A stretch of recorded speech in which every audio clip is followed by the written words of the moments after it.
Dear student, welcome back. अब इंतजार खत्म हो गया। अब हम लोग पढ़ने जा रहे हैं मोल कंसेप्ट।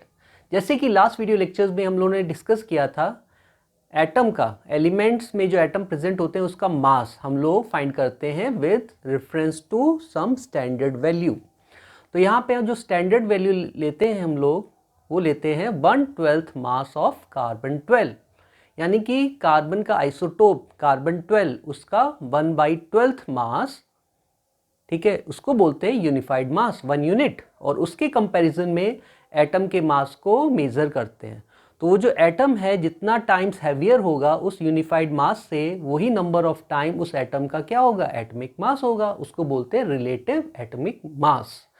तो लेकिन ये जो रिलेटिव एटॉमिक मास है ये बहुत ही स्मॉल वैल्यू है, ठीक है। एटॉमिक मास यूनिट बहुत ही स्मॉल वैल्यू होती है। तो हम लोग अपने कन्वीनियंस के अकॉर्डिंग हम उसको एक्सप्रेस करते हैं इन ग्राम्स। तो ग्राम थोड़ी सी लार्ज वैल्यू होती है मास की एज कंपेयर टू यूनिफाइड मास। तो जैसे ही हम लोगों ने उसको ग्राम में कन्वर्ट किया, ग्राम में एक्सप्रेस किया, तो जैसे ही ग्राम में एक्सप्रेस करेंगे तो उस केस में नंबर ऑफ एटम्स बहुत इंक्रीज हो जाएंगे। कितने इंक्रीज हो जाएंगे तो वो हम लोग फाइंड करेंगे यूजिंग मोल कंसेप्ट।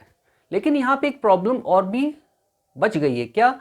अभी तक हम लोगों को एब्सोल्यूट मास नहीं पता चला। किसी भी एटम का एब्सोल्यूट मास हम डिटरमाइन नहीं कर सकते डायरेक्टली, ठीक है।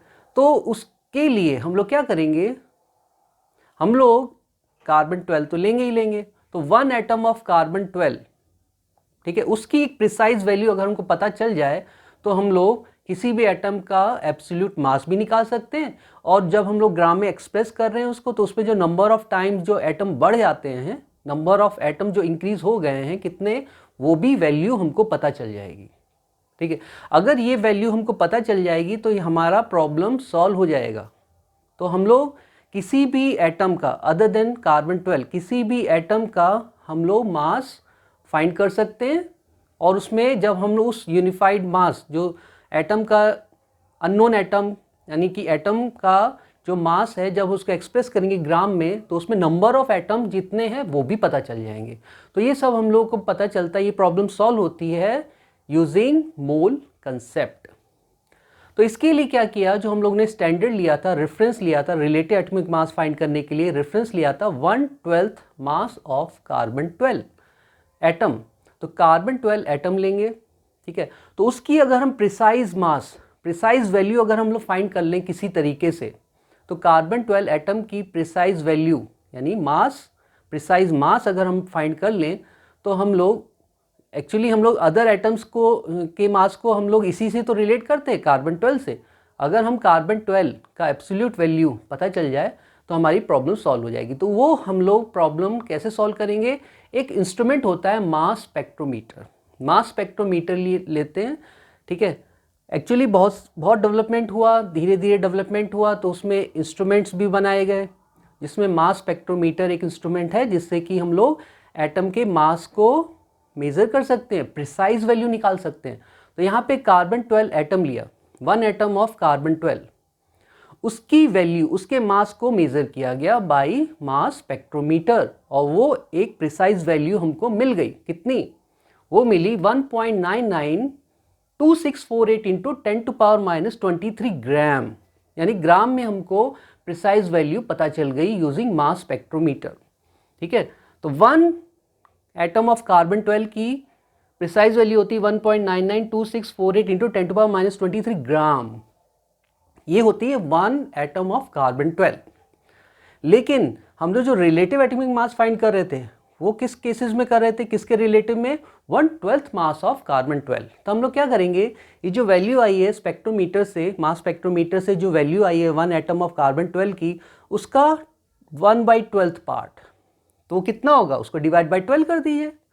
तो हमको एक यूनिट यानी यूनिफाइड मास पता चल जाएगा ग्राम में, यानी प्रिसाइज वैल्यू पता चल जाएगी। तो वो कितनी हो जाएगी, 1.66 इंटू 10⁻⁻24 ग्राम, यानी कि 1 unit, 1 unified mass equals to 1.66 into 10⁻⁻24 gram. तो ये वैल्यू आपको याद होनी चाहिए, कई जगह यूज़ करते हैं इसको। तो 1 यूनिफाइड मास यानी 1 atomic mass unit equals to 1.66 into 10⁻⁻24 gram. ठीक है, अब ये जो वैल्यू है यानी कि हमने कार्बन 12 ले लिया, ठीक है, कार्बन 12 एटम का प्रिसाइज वैल्यू, उसका मास जो है प्रिसाइजली हम लोग मेजर कर लिया मास स्पेक्ट्रोमीटर से, जो कि आई 1.992648 × 10⁻⁻23 ग्राम। ठीक है, ये 1 एटम ऑफ कार्बन 12 का मास है। और यूनिफाइड मास क्या किया था, 1/12, ठीक है, 1/12 पार्ट, तो वो यूनिफाइड मास हुआ। ठीक है, ये तो जनरल है। लेकिन अब हम लोग यहाँ पे नंबर ऑफ, जब हम लोग इसको ग्राम में कन्वर्ट कर रहे हैं, जैसे कि कार्बन 12 का एटॉमिक मास क्या होगा, 12 यूनिट, सिंपल। जब उसको हम लोग ग्राम में एक्सप्रेस कर रहे हैं 12 ग्राम, तो उसमें नंबर ऑफ एटम्स बढ़ जाएंगे, नंबर ऑफ एटम्स इंक्रीज हो जाएंगे। 12 ग्राम में नंबर ऑफ कार्बन 12 एटम बहुत ज़्यादा इंक्रीज हो जाएंगे, वही तो हमको निकालना है। तो वो अब ईजिली निकल जाएगा। कैसे, क्योंकि हम लोगों ने 1 atom of carbon 12 precisely measure कर लिया है मास स्पेक्ट्रोमीटर से। ठीक है, तो अब हम लोग क्या करेंगे, 1 एटम का मास हम लोगों को पता है, तो अब उसको हम सिंपली एक्सप्रेस कर देंगे इन ग्राम, यानी कि 12 ग्राम। 12 ग्राम ऑफ कार्बन 12, तो इसको क्या बोलेंगे, gram atom. 1 gram atom, 1 gram atom बोलिए या ग्राम एटमिक मास। तो हम लोग simple 1 gram atom of carbon 12, तो उसका मास कितना हो जाएगा, उसका मास कितना हो जाएगा, उसका मास हो जाएगा n times of mass of 1 atom, n times of mass of 1 atom. तो 1 एटम का मास हम लोग ने मेजर कर रखा है। ठीक है, तो इस केसेस में नंबर ऑफ एटम हमको पता चल जाएंगे, यानी कि n टाइम्स, जो n है वो है नंबर ऑफ एटम्स। तो नंबर ऑफ एटम्स हो जाएगा 12 ग्राम अपॉन 1.992648 × 10⁻⁻23 ग्राम। तो इससे हमको नंबर ऑफ एटम्स पता चल जाएंगे इन 12 ग्राम ऑफ कार्बन 12, यानी कि 1 ग्राम एटम ऑफ कार्बन 12 में कितने नंबर ऑफ एटम्स प्रेजेंट है, ये अब हमको पता चल जाएंगे। और ये एक एग्जैक्ट वैल्यू हमको मिलेगी 6.022 × 10⁻23 एटम्स। ठीक है, तो ये एक सिग्निफिकेंट फिगर है इन अ केमिस्ट्री। तो जैसे कि हमको एटम्स, ये तो हो गया स्टैंडर्ड कार्बन 12, अब इसके रिलेटिव में हम लोग अदर एटम का मास मेजर कर रहे थे। ठीक है, तो जब हम लोग अदर एटम्स का मास मेजर कर रहे हैं विद रेफरेंस स्टैंडर्ड, तो हमको मालूम है जो रेफरेंस स्टैंडर्ड है कार्बन 12, जब उसको एक्सप्रेस कर रहे हैं 12 ग्राम में, तो उसमें नंबर ऑफ एटम्स कार्बन 12 के कितने हो गए, 6.022 × 10⁻23। तो एक सिग्निफिकेंट वैल्यू है। ठीक है, ये एवोगैड्रो ने इसको एवोगैड्रो नंबर बताया, सिग्निफिकेंट नंबर है एवोगैड्रो नंबर, फिक्स्ड नंबर। ठीक है, तो अदर एटम्स का मास, जो यूनिफाइड मास, अगर उसको एक्सप्रेस करेंगे ग्राम में, तो उसमें भी नंबर ऑफ एटम्स कितने हो जाएंगे, इतने ही हो जाएंगे। ये एक सिग्निफिकेंट वैल्यू है, क्योंकि हम अदर एटम का मास हम लोग इस रेफरेंस स्टैंडर्ड से मेजर कर रहे हैं respect to relative atomic mass. इसी के अकॉर्डिंग अगर हम अदर एटम का मास मेजर करें और उसको ग्राम में एक्सप्रेस करें, तो जब ग्राम में एक्सप्रेस करेंगे तो उसमें नंबर ऑफ एटम्स कितने होंगे, वो होंगे 6.022 × 10⁻23। तो यानी कि आप कोई भी एटम ले लीजिए, कोई भी एटम ले लीजिए, वो अगर 1 ग्राम एटम होगा, 1 ग्राम एटम है, तो उसमें नंबर ऑफ एटम्स कितने होंगे, 6.022 × 10⁻23। तो ये एक फिक्स्ड वैल्यू है ये, तो इसको बोलते हैं एवोगैड्रो नंबर या एवोगैड्रो कांस्टेंट। ये एक सिग्निफिकेंट फिगर बन गया इन केमिस्ट्री।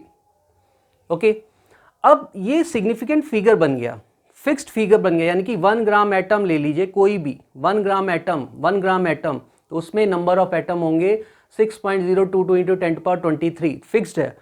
तो इसको हम लोगों ने एक सिंपल वैल्यू बोल दी, नाम बोल दिया मोल, 1 मोल। तो 1 मोल क्या है, जैसे 1 डजन में 12 होते हैं, 12 नंबर 1 डजन एप्पल, तो 12 एप्पल। तो यानी कि 1 मोल का मतलब है क्वांटिटी 6.022 × 10⁻23। तो ये जो मोल है ये स्मॉल माइक्रोस्कोपिक लेवल पे जाते हैं हम लोग इसको। ठीक है, तो 1 मोल का मतलब है 6.022 × 10⁻23 नंबर। तो 1 मोल एटम में 6.022 × 10⁻23 एटम्स होंगे। 1 मोल मॉलिक्यूल, तो उसमें 6.022 इंटू 10⁻23 मॉलिक्यूल्स होंगे। इसी तरीके से 1 मोल आयंस, तो इसमें क्या होंगे 6.022 इंटू 10⁻23 आयंस होंगे। इसी तरीके से जो फंडामेंटल पार्टिकल्स हैं उसके लिए भी एप्लीकेबल है मोल। जैसे हमने बोला 1 मोल इलेक्ट्रॉन, 1 मोल इलेक्ट्रॉन में 6.022 इंटू 10⁻23 इलेक्ट्रॉन्स होंगे और उसका मास होगा क्या 1 ग्राम इलेक्ट्रॉन। ठीक है, यानी कि एक जनरल हम बोल सकते हैं 1 ग्राम एटम में 6.022 इंटू 10⁻23 एटम्स होंगे। ठीक है, तो ये एक फिक्स नंबर, एक सिग्निफिकेंट वैल्यू है, इसको बोलते हैं एवोगैड्रो नंबर। तो यानी कि अगर हम कोई भी एटम ले लें, एनी एटम, एक सिंगल एटम है, तो उसका जो मास होगा वो तो होता है एटॉमिक मास यूनिट, यूनिफाइड मास। ठीक है, उसको जब एक्सप्रेस करेंगे ग्राम में तो number of atoms Avogadro number के इक्वल होगा। ठीक है, अब इसको अपोजिट डायरेक्शन से चेक करिए।